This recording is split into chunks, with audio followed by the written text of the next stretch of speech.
Tigers, man.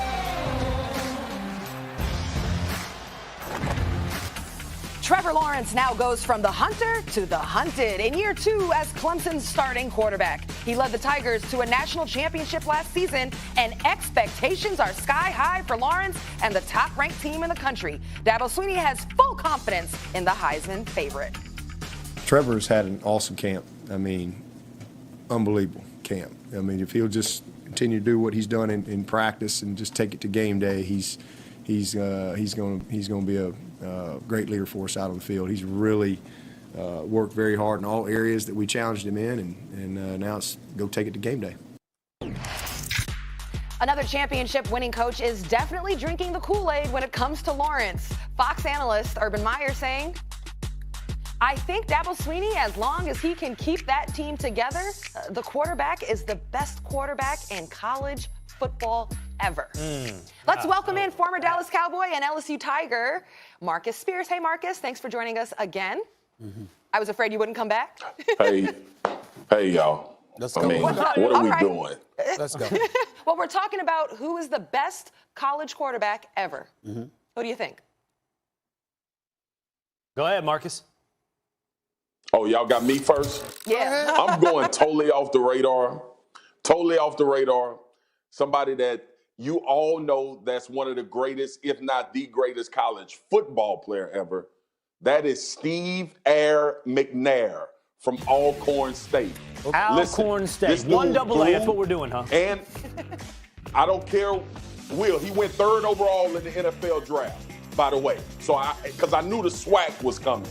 To run for 6,000 and throw for 6,000 throughout a career is unbelievable. I actually had a chance to watch this guy growing up when he was at Alcorn State. My family rooted for Southern University in Baton Rouge.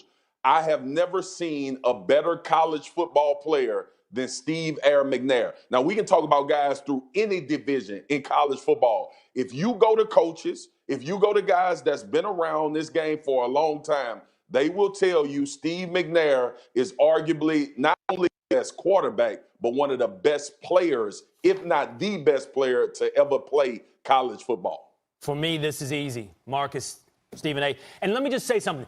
When Dabo says Trevor Lawrence is the best college quarterback ever, maybe one day, but not yet. Let's see what he does over the next couple of years. Not Dabo, Urban, but I got you. Yeah, I'm sorry. Urban is the one that said it. Yes. And the other thing is there's a difference between being a great college quarterback and being a great pro prospect. Like, I think Charlie Ward, Tommy Frazier Tim Tebow belong in these conversations. That's a great college quarterback regardless of his NFL career. Right. But the greatest college quarterback that I have ever seen, the most unstoppable college player that I have ever seen is Vince Young. Vince Young was absolutely he went with stunning. Go figure. Go figure. Your objectivity, I'm really Well, touched at least by I went. Well, at least I went 1A. I'm really touched by it, Will. Well, at least I went FBS. At least I went 1A. I love what Steve McNair did, but please, Vince was doing this to USC. What was he doing, Marcus? Oh, how about a national championship game where he totaled 467 yards by himself? 467 yards and 3 touchdowns. And the year before that, Marcus, did you see him against Michigan? What was it then? It was 5 touchdowns on his own, man. On his own. 4th and 7, Texas has the ball. I'm not worried. Vince falls forward for 8 yards. Vince was unstoppable. Well, for me personally, listen, I don't have a problem with either of them, man. I like both of those selections because when I think about Vince Young, I remember that national championship game performance against USC. He was something spectacular. There's no question about that. Unbelievable. I mean, to see Reggie Bush and Matt Leinart and those boys come at it the way that they did, and for Vince Young to answer that call, basically in their backyard to deliver a national championship, I can't say enough about Vince Young. I can't dismiss that. Can't dismiss Tim Tebow, my friend. Can't dismiss Tim Tebow either. And Steve Air McNair, I didn't even think about that one, Marcus. I got to give it to you. I didn't even think about that one. That just flew over my head. I said, damn, he's right. I got Cam Newton up there, too, though. Cam Newton in that 1 year at Auburn. He didn't throw. He threw for 2,800 yards. It wasn't over 3,000 like Trevor Lawrence. He had 30 touchdowns, 7 interceptions, only 2 interceptions in his last 8 games. That was the only year he really, really played.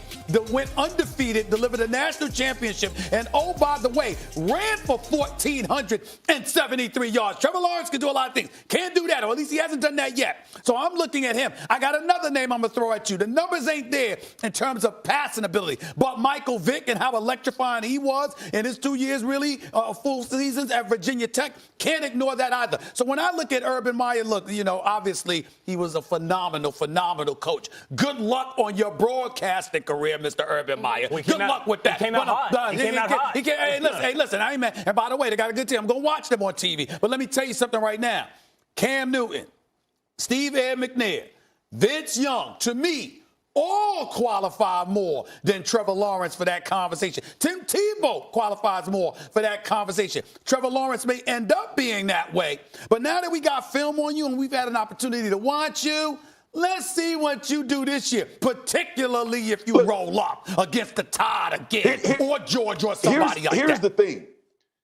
Here's the common denominator that we can't disregard. Okay. Obviously, through all of our selections, we going to pick the guy that's dual threat for real. Yes, the guy that can take over and dominate a game beyond throwing the ball downfield. Trevor Lawrence hadn't shown the ability to rush for 2,000 yards and also throw for 3,000 yards. Not to take anything away from him, I believe he'll be the greatest college prospect ever to go to the next level when it's all said and done.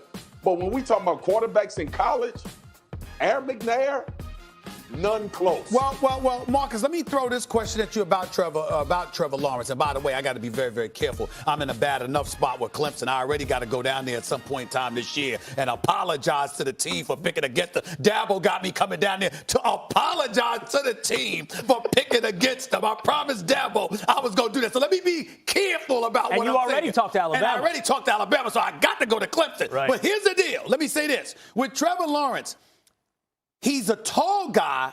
I don't know how big he really is. I haven't seen him. I never stood next to him. I'm going to assume.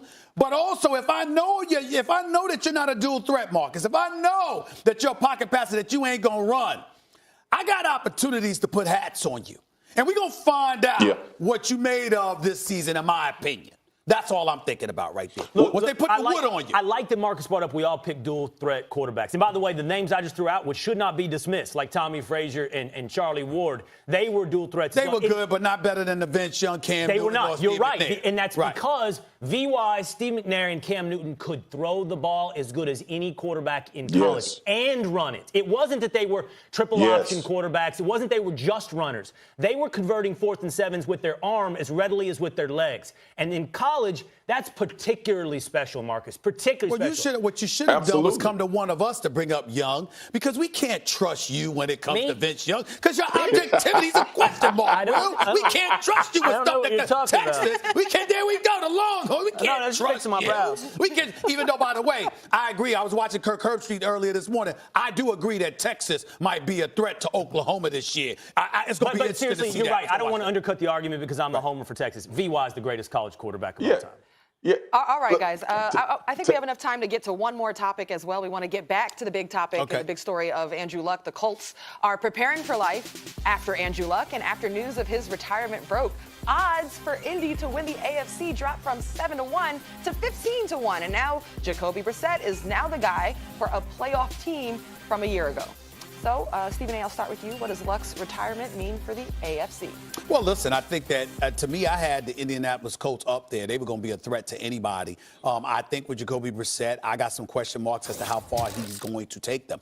I actually don't see them making the playoffs. It's not because I believe they're going to be awful with him.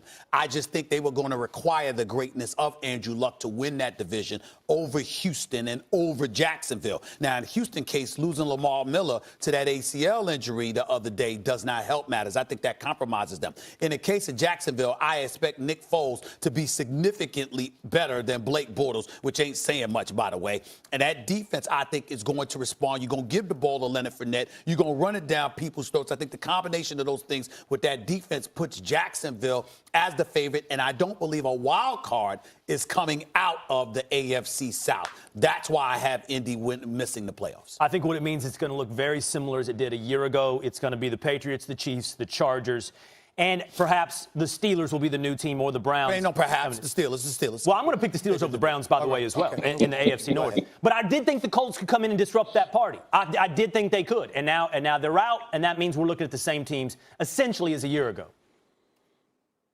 Can I take this another direction? Obviously, we're talking about Indianapolis place and where Andrew Luck seats them as a team. But isn't this going to put more of a microscope on Deshaun Watson? Who did the Indianapolis Colts beat last year in order to get into the playoffs? And earlier that season, we saw him squander a win away by going for it on a 4th and whatever. But I have a firm belief that the Houston Texans are in the best position because Andrew Luck was the nemesis. We look at, we don't know what's going to happen with Jadeveon Clowney yet. Obviously, we know what that defense has the ability to do in Houston. But Deshaun Watson, to me, everybody is in that little area of trying to figure out who is Deshaun Watson? Can he assert himself to become one of these guys in the AFC to be in the conversation Marcus, as one of the better quarterbacks in that side of the division? Marcus, I agree with you, but the only thing that I hesitate to judge Deshaun Watson too hard about is that in Houston, it's Bill O'Brien. Not one, but 2 GMs are gone under his watch, okay? He's running the show. You got issues with Jadeveon Clowney. You don't know how that's going to sift into the... I'm saying you don't know how that's going to sift into the locker. I'm not questioning Bill O'Brien's football acumen. I'm just questioning his ability to lead that team through